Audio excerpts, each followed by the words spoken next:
Welcome to The Explainer. Today, we are digging into anxiety by looking at two really different ways to find peace. Is it like a glitch in our mental software that we can debug, or is it more like a battle for our own mind? Let's break it down. Okay, so let's just dive right in. When we talk about anxiety, what are we really talking about? Is it just a pattern of unhelpful thoughts that we can retrain, kind of like debugging a computer program?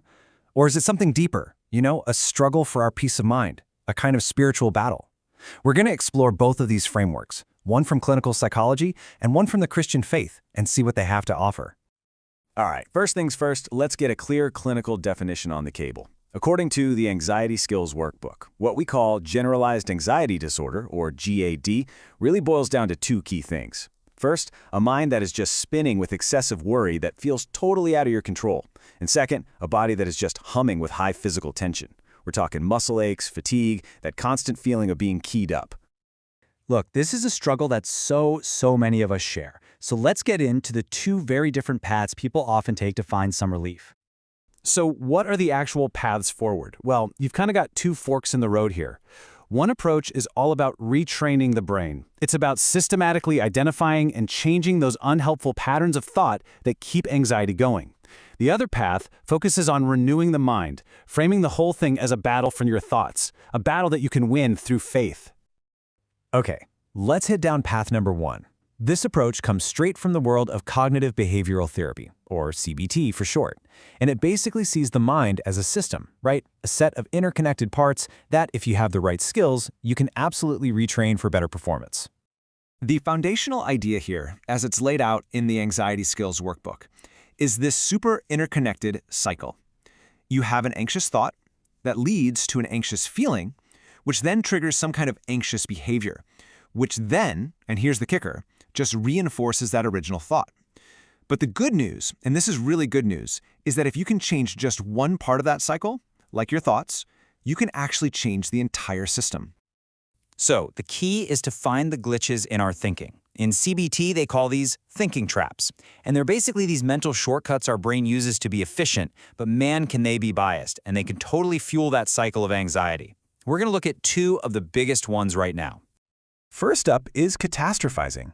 And what's so interesting here is that it's not just about expecting the worst. It's about making two very specific mistakes. First, you convince yourself that a bad outcome is just intolerable. And second, you totally underestimate your own ability to deal with it if it happens. The workbook puts it really simply, it's making a big deal out of something that really isn't. Take the example from the workbook of a student named Elijah. His anxious thought starts with a deadline. But his brain doesn't just stop at, I might be late. Oh no. It leaps immediately to the most catastrophic conclusion possible. I will miss the deadline and I will get a poor grade. See that? It's that extreme all-or-nothing jump. The second major thinking trap is a sneaky one, probability overestimation. This is basically where our anxious feelings completely hijack our logic. We take something that is merely possible and our brain treats it as if it's highly probable. The feeling of danger makes the danger feel certain, even when, the actual data says it's super unlikely.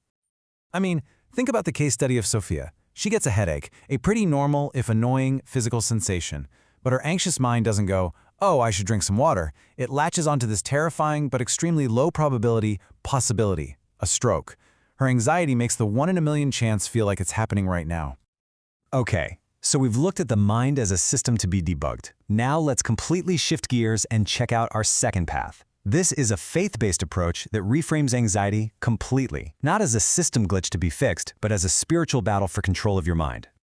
In his book, Moving Beyond Anxiety, Pastor David Chadwick makes this point so directly. He says the battlefield isn't out there in the world. In your circumstances, nope, it's internal. And victory over anxiety in this way of thinking starts when you decide to take control of your thought life. So how do you actually fight this battle?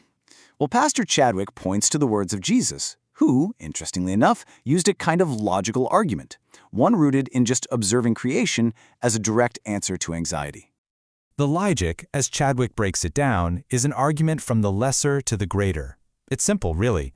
If a creator provides for flowers and birds with such incredible, intricate detail, things that are literally here today and gone tomorrow, then how much more will that same creator provide for people who are supposed to be the crown of that creation. It's really an appeal to reason to help quiet our fear.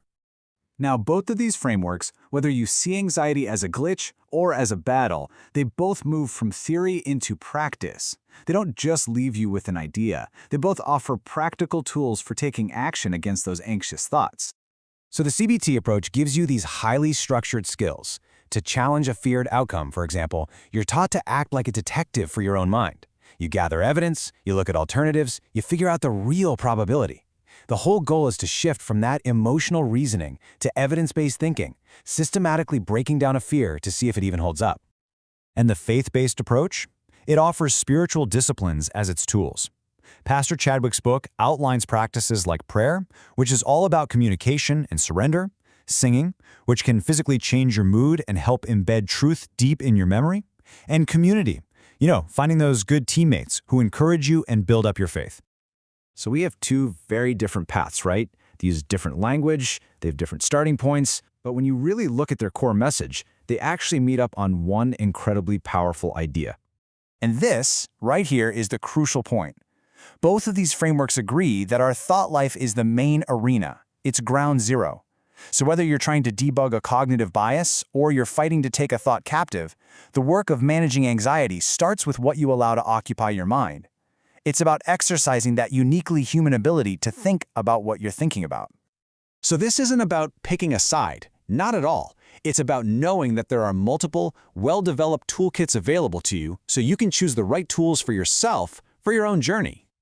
Ultimately, the goal isn't to find the one right answer for everybody, but to ask a question of yourself. What tools, and maybe even more important, what teammates are in your toolkit?